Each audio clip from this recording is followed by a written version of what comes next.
guys have seen a lot over the years. But when you think about Jackson Center and you think about basketball, what do you think of and who do you think of? Right? Yeah, well, for me, it would have been when I first came to Jackson Center in 1989-90 school year. I knew about Jackson Center, and I'll kind of let Coach Harmon run with that because I really believe that he set the tone. He kind of paved the road for Jackson Center basketball and becoming what we would like to think of year in and year out a very competitive perennial power. So, Coach? Yeah, well, as I said, I came here in the fall of '76, and the previous 2 years to me coming here, Jackson Center went 2-19 and 0-18. They had a lot of losses, and really, I would say we were the most disrespected team in the league. And rightfully so. I always tell a story. I won't tell who, but the previous year when they didn't win a game, the team picture had a kid in it that had blue Chuck Taylor All-Stars on for the team picture. And we're, of course, orange and black. Uh-oh. And one thing I guaranteed right away, we'd all be wearing the same shoes the next year. Yeah, to switch it up on them, Coach. Yes. But when I came here, I remember the night I came for my interview. I rode around town. I came here about a little bit early and rode around town. And the one thing I noticed was key for me. There was a basketball hoop in about every driveway. And I had known Jackson Center was runner-up in the state from 1963. So I thought the seeds were here to be able to build a program. And I knew for sure that it was a town and a people that loved basketball. And that's an amazing story, and also kind of a story that goes around the state as in the 70s, 80s, the game really started to kind of take off with different high schools. But there's one thing for sure that we have to do.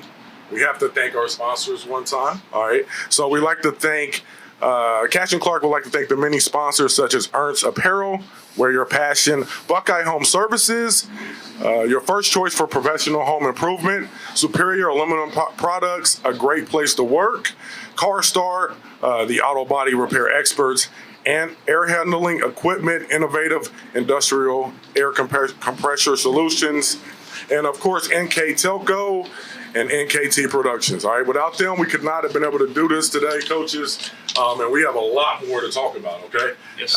Now, speaking of story times, all right, we know you guys have a story or two that you would love to share with us.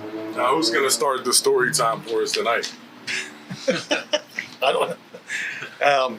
The only story I can tell is about when you think about Jackson Center basketball is when Coach Harmon came to Jackson Center, he would ask the athletic boosters if they would be willing to start a 5th and 6th grade basketball program, which we did, and it still goes today. And they're going back to the 3rd grade now, I believe it is. Okay. But when we come up to Coach and ask him, hey, what do you want us to teach these guys? We teach them the fundamentals and what kind of defense, because back when I was in school, defense was the zone. And he didn't see a zone. That was And that was it. That was it. And he would always say, I want nothing but man-to-man defense. And that's what we taught him, and it's been going from now up till the current time. And I think that says a lot about Coach to get a program going and people being involved in it. Now, so no zones. No zones. No zones out here. You mention the word zone, it's not even in the vocabulary. And now, guys, run the zone now. No, not lately. Not lately. Still man-to-man. Yeah, Still full court man-to-man. Yeah. It's more full court than half court now. More half court. Half court, yeah. Nowadays. Okay. Yeah. For us, yeah. Now, we know you got a story. Well, it's just, I'll go back to that night that I was interviewed, and the Booster Club was out making putting a fence up for a tennis court, but they had a basketball court out there, and there was some Jackson Center kids playing basketball. There was a good group out there. And I talked to a couple of them, and one of them came over to talk to me, and that was Craig Huffer, Dr. Craig Huffer, that has a chiropractic practice in Jackson Center.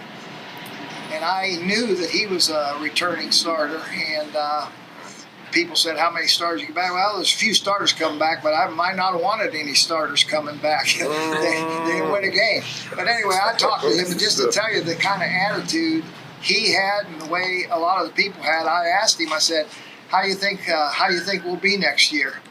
And I remember they didn't win a game. And he didn't hesitate. He said, I think we'll win the county.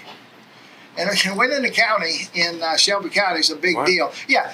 Well, From wins to winning the county. Yeah, we won 5 games. Okay. So that was like winning the county. Though. No big deal. But the story I'll end on is that, we only won 5 games that first year. We played a lot of people tough. A lot of people beat us bad. Not terrible. We were in games. But I remember one of our games with Fort Loramie, I think it ended up 121-96. So for us to score 96 points a year, the year after not winning a game. But anyway, we won some games.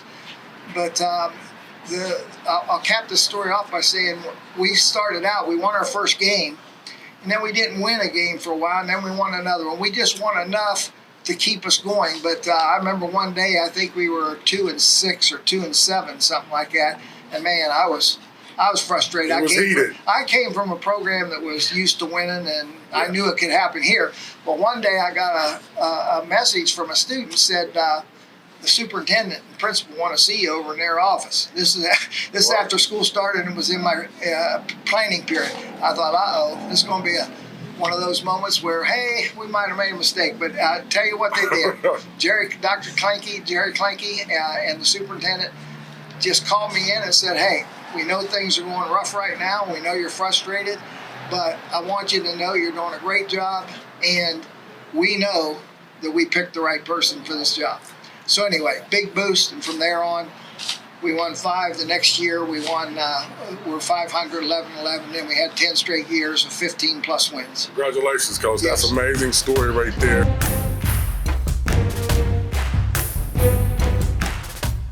Created a seamless process, so once the accident actually happens, to get you back in the vehicle as quickly as possible. The customer doesn't have to worry about much of anything. We have an estimator come out and dissect and really get into the pieces and parts of it. We do a quality inspection. Is now an office person looking at it as if the customer was looking at it. We don't hide anything from the customer. They're more than able to come out and look at the vehicle. If you ever get in a collision and you need us, just reach out to us, give us a call. It's 937-492-4783.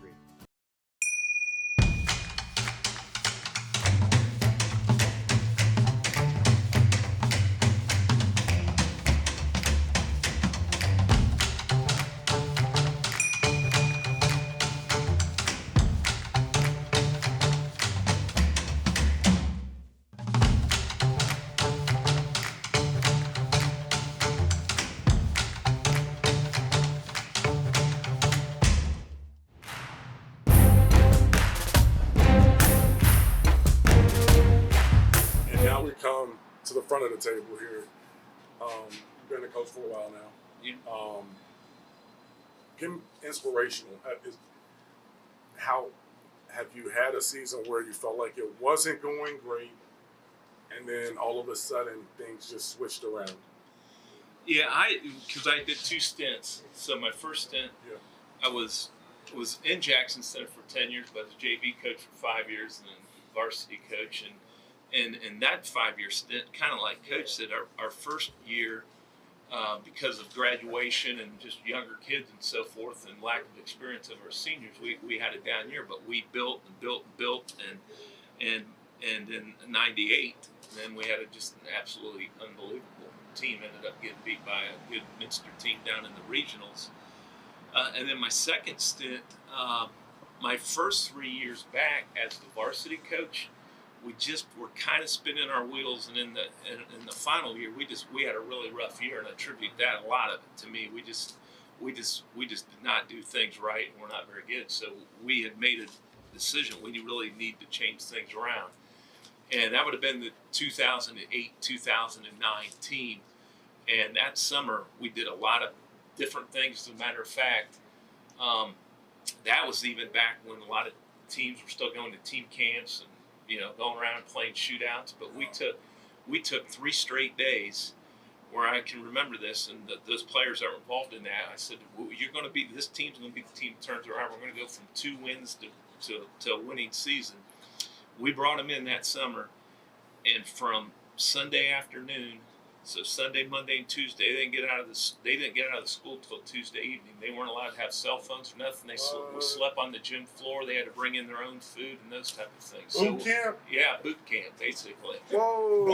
All right at the school there, but we really went about trying to build some not only physical but mental toughness. And to this day, that team's still very proud of that. I think they ended up maybe with 12 or 13 wins. But they were kind of that team for us in 08 and 09 that kind of turned the tide back. And by 2012, we ended up in the state runner-up game and had won 20. Our final, the only game we got beat was that state runner-up game. And since that point, all those teams have built upon that. Over the, we've had 16 straight winning seasons in that time frame. Whew. And in the last 13, what's that say? In the past 13, we've had 21 seasons.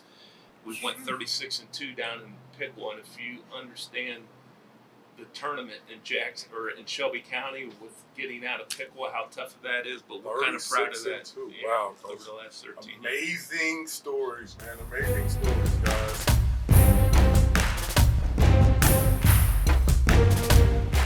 At First National Bank, we are working hard to make your life a little easier. With products like Card Valet, an app allowing you to control your cards with real-time notifications, transaction restrictions, and spending limits. The ability to access your money through 55,000 all-point ATMs across the country, surcharge-free. Live customer support when you need it, and online and mobile banking, allowing you to gain access to your financial information wherever and whenever you like. First National Bank, making your life a little easier. My expectations were nowhere near the level that we have actually accomplished here. My expectations exceeded. I knew it would be top notch, and it was. Pretty much just what I've learned. A lot of new techniques, how to better do some of the things that I already did, and everything just really been awesome. I knew that when I come up here that the best of the best were here. I expected to get some quality time on the water, but I would have to say that the instruction that we've received has by far exceeded my expectations. I have live scope on a boat I have now, but I'm not real educated with it, so I wanted to learn more about that. They were all very informative. It was a great class. I was afraid that they could come and tell you a lot of things, but would I be able to take it back home and apply it? But that's totally changed my mind now.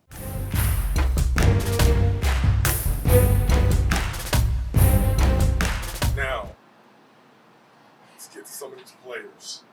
And obviously, we got the coaches. So you guys have run the show for... I was there 13 years as a head coach. And I was the head coach at Jackson Center for a total of 23 or 4. All right. So you guys have been there for a nice duration of the time. Give me a few guys that really helped change the culture of Jackson Center. Well, I'd mentioned earlier that I talked to Craig Huffer on the playground that night. One thing that he did for us and that I asked him to do is I needed him to kind of be the person that would set the tone or set the pace for how he was going to practice in the off season and do things. I told him, for instance, hey, if you don't do anything else but run around your block, he lived out in the country. It was 3.5 miles. I said, run around your block every night, dribble with your left hand all the way. And well, he did it. And so that kind of carried on. We had people that after that were very, very instrumental in keeping that going. To let them know that I always told them you can't build a basketball program, you can't get great if you spend your summers at the swimming pool sucking popsicles. I told them, hey, you got to be practicing when nobody else is practicing because during the year everybody practices the same. So we developed a pretty good culture of we were playing basketball every night. They would go to other playgrounds, gyms, and things like that. But so anyway, after that, it was Donnie Sosby. He graduated. Donnie in 19 Sosby? Yeah, Donnie All right. Sosby. Yeah, he was a very good player for us. And then his brother Danny, and then it carried on to Matt Meyer, then, who played on our state championship team. And Tony Meyer. I'm sorry, Matt. Matt's out. I'm sorry, Matt. I'm sorry, Matt. You weren't that good. Matt's in the audience here tonight. But anyway, We got a viral moment just happened. Matt- Viral moment. yeah, Just happened. Matt in his own right was an outstanding player for Jackson Center. I can tell a lot of stories about him too. In his own mind. is what Yeah, they would say. but Tony Meyer picked up the ball and kept it going, and he was an outstanding player for us. And then, there were others. I retired in 1989, and that was my son's last year there. But they were carrying it on. Jimmy Gooding and Jason Harmon were carrying it on. And anyway, it carried on pretty well. And I think that's the attitude that the kids that Scott had coached, that's what they carried on to. Give me a couple teams that you've seen that you knew from the young. Well, the youngest was in '63 when they went to the state tournament, which is very unheard of in this area anyway. The team from Shelby County or a small school, Okay. like around here, going to a state tournament, came runners up, got beat on the last second shot, 2-pointer back then, Oh wow. and so that stood out. And then the '85 team, when he was referenced to Tony Meyer playing. They played Tony Meyer? Tony Tony Meyer, Meyer. not Matt, Tony, but they played Columbus Worley, and Columbus Worley at the time was in the top. Now they might have been the top team in the nation at the time, high school, and we upset them basically, and that was a big night. So A lot of partying going on. yeah, in Jackson yeah, Center. there was, but a lot of good games over the years, and seen a lot of kids come and go, and you get that good player, you get the great player, then you get the greatest player. And we've had a few of those. And one thing that stands out in my mind, not game-wise, but I was looking today, and you go to a lot of schools and you see their 1,000-point scores, and they have 7 or 8 of them hanging up on the wall. With Jackson Center, I counted, we've got 17. Woo! And 11 of those came in Coach Harmon's years, and the remainder have come in Coach Elkert's years. So it says a lot about the players. We got a lot of father and sons scored 1,000 points, a couple of brothers, Wow. and things like that. Father-son duo doing it, huh? Yeah. Yeah. Racking them up. Yeah. Just real quick, he mentioned Worley. This is about the story that I tell all the time about that game with Columbus Worley. When they had the sectional draw for the tournament, all the teams have to draw on the same day. Yeah. Well, the Columbus Dispatch, I've got the newspaper article that says, well, the sectional draw was held last Saturday, and most coaches there said that if Columbus Worley split up their team into 2 teams and sent them off in different directions for the state tournament, they would meet in the state finals. Oh wow. So Yeah. So I mentioned that a couple times when we were going to play them, but believe me, they were number 6 in the nation. USA Today had them number 6 in the nation, undefeated, and we started off down 8-0, and we came back and ended up beating them by 5. But yeah, the 6th ranked team in yeah, USA. they were of all high schools. Greatest win. Well, yeah. Besides the state, I mean, Got a lot of good ones, but that yeah, sure. that ranks up there. Now you're seeing what's coming through the doors now, right? Yeah. So What have you seen in the last couple of decades? Yeah. So I'm not originally from Jackson Center, but Yeah. I remember Jackson Center winning the state championship in '85 because that was my senior year in high school. Oh.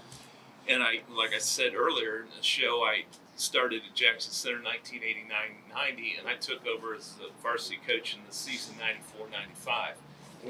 We had some building to do there. And so for me, the 97 team and the 98 team really got things going.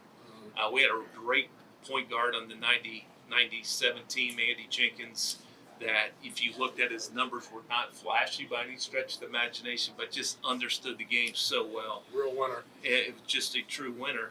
And our '98 class then that, like I said, had went just had a phenomenal year. But they had 3 guys on that team in Jeff Reese, Travis Elsall, and Justin Rostoffer. All 3 of them were first team all league in the Shelby County Athletic League, which is tough for anybody to make it. But 3 teams, 3 players. How many made it? 3 out of the 5. 3 out of 5. So they literally and at least 6 teams in the Shelby County League back then. 7. There was 7, and they had 3. Yeah, and they actually might have even truly went 1, 2, and 3 that year. And that year in '98, then Jeff ended up becoming state D4 Player of the Year. And quite honestly, between him and Travis, it could have been probably either one of them. They were both that great in what they meant to their team. And, so in my tenure, we have had 3 actually D4 state players a year. I just mentioned Jeff, Andy Hoyne being one of them, and Drew Sosby being another one. So some great play coming out of Jackson Center.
What about the fan support? Yeah, I mean the community. When did they buy in?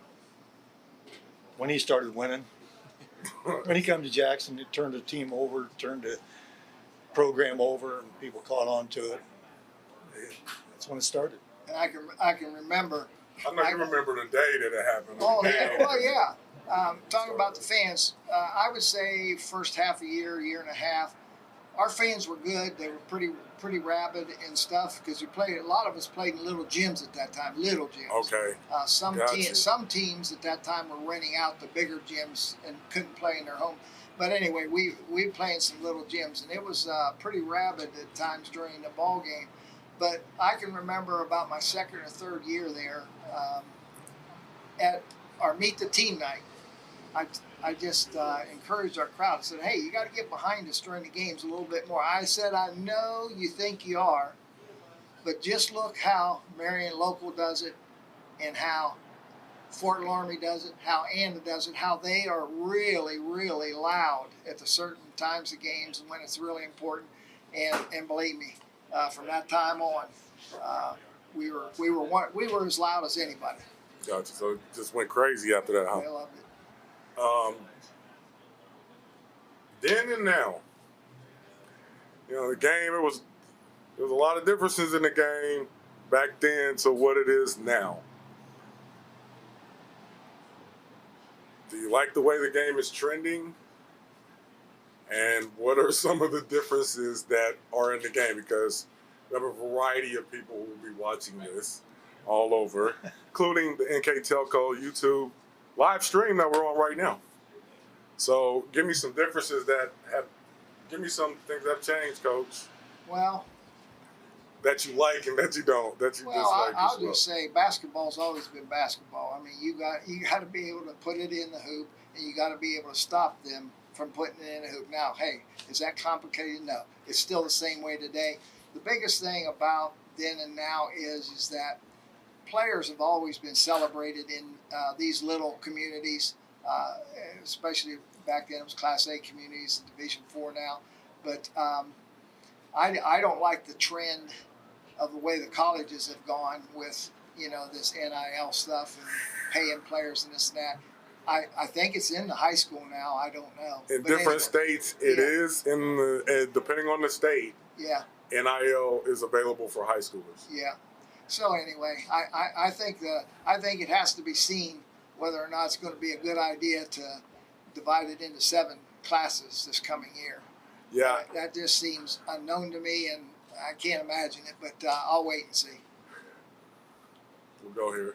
I think scoring points. I mean, it used to be like he said, he scored 100 points or they scored 90 some, and their team scored 100. You don't see that anymore. And I think it attributes to the defense that's being played today. We were used to seeing 60, 70 points put up. He comes in and he gets it down to 40 and 50 points score. It holds the opponents to 35 points. And there's a Roger Dietrich who couldn't make it tonight, made a comment. His grandson-in-law is a coach at Columbus Grove, and we would play them every year for a few years. And they'd drive about an hour or so down to Jackson Center, and they took us off the schedule because they said, we don't like driving an hour where you can only take 15 shots a game. So they didn't like doing that, so they took us off our schedule. So now, Coach, you're a defensive-minded guy, right? Correct. Yeah, a little bit. What do you see from then and now? Because the game was also played at a slower pace back then as well, and then the Nolan Richardson 40 minutes of hell era, I feel like, came through, and Rick Pitino era, with Kentucky, the guys, Loyola Marymount era, but like that sped up the game during the 90s. But what's your style, and how do you feel about your style? Because it's a ground and pound as far as relating it to football, right? Yeah, well, I mean, I can only base it on my own experiences, right? So this 98 team I'm talking about, we picked up full court from start to finish, and we could get out on teams and those type of things, and that was great for us all year long. We get in the regional game, and what I figured out is by the time you get later in the tournament, right, you better be able to do 2 things. You better be able to defend, and you better be able to score in the half court, because all those easy points that you were getting early in the year off your pressure, we weren't getting. Okay, so at that stage of the game, that lost to me because I felt a burden on that, because we had a very talented team that I needed to change some things with my style if I wanted to make long tournament runs. And so that's why I went with that, because I do believe that the further you get in the tournament, teams got guys that can handle the pressure and aren't going to typically turn the ball over and those type of things. But what I see just as natural changes that have occurred, which I think everybody would probably, even in the audience, agree with, is just the strength of the game. So, we talk about the game has become much more physical, but some of that is just natural because of how much stronger players have become. I'm sure when Coach started out coaching, that weightlifting wasn't really even all that emphasized at that stage of the game. It's become a big, thing, as you would know as well. And I think the other thing, I argue this at different times. People will say, well, shooting, guys just don't shoot anymore. They're not very good. Well, actually, guys can really shoot the ball. I think why you see so many low-scoring games, it's the coaching, the recruiting, or the scouting's out of the, off the charts right now because of technology and things like that. You're playing teams that have seen almost every one of your games. You know what I mean? Yeah. And they find weaknesses. So I really think it's scouting and great coaching that's attributed to, some of these lower-scoring games too. It's a new way, new era, but you've been able to show that with old school mentality, you can still get the same results. How many years? I was 13 years the head coach at Jackson. 13, right? 13 years, changing the whole program, and then you just continuing on that tradition, and you're seeing everything. This has been an incredible segment that we had. If you have any shout-outs or social media, if you'd like to say that right now, that would be amazing. Or if you want to talk to the community, this will be the time, Coach. Well, I just say that I'm moved here. I'm not from Jackson Center. I'm from Eastern Ohio. But when I moved to Jackson Center, I was very happy, and I've lived there the rest of up till now. And it's wonderful. Our fans are great. And hey, Jackson Center basketball's big. We've got a good coach there now. Jackson Center. Yep, about the same way. Whole life there, followed basketball and baseball and whatever sport we had. Well, track. We had 3 sports, but back then. But very good fan base. We go to other schools, and especially at tournament time, play the bigger schools from Dayton, Springfield, or where have you. And, you know, they got about 50 people there. We've got the whole town basically. You know, the old saying is, when you leave tonight, turn out the lights when you go out. So that's everybody's going. So. Turn out the light. Okay, yeah. All right. Yeah, for me, Coach. Yeah, for me, it's like I was a little reluctant to do the show because, as I know, Coach Barry were too, because the last thing I want to do is leave somebody all out. You know what I mean? That I would love to mention, because for me, when I think of Jackson Center and what it's meant to me and my family, I'm truly blessed with the amount of the great players that I've been able to coach, tremendous basketball players, and have become tremendous friends. The great coaches that I've been able to coach with while I've been at Jackson Center, and just the community itself with the way that people have embraced me and my family. It's, everybody's got a little different thing, but for me and my family, it's been an unbelievable blessing, and that was a lot of that was led by my former players. So any of them that I didn't get to mention, I do feel bad about that. Well, I'm sure they'll probably be happy if you go ahead and vote for them, but we won't. Now, these guys will be voting, and you will possibly have a chance to vote or see the results. So we will get to that at a later time. But an incredible segment here with Jackson Center Tigers, and it's an Thanks, honor. Dion. We'd like to give a special thanks to our sponsors once again: Ernst Apparel, Buckeye Home Services, Superior Aluminum Products, CarStar, Air Handling Equipment, NK Telco, and NKT Productions. With that being said, Dion Cash with Cash&Clark Productions, 50 plus years of Shelby County basketball, Jackson Center Tigers. We will be back in a moment.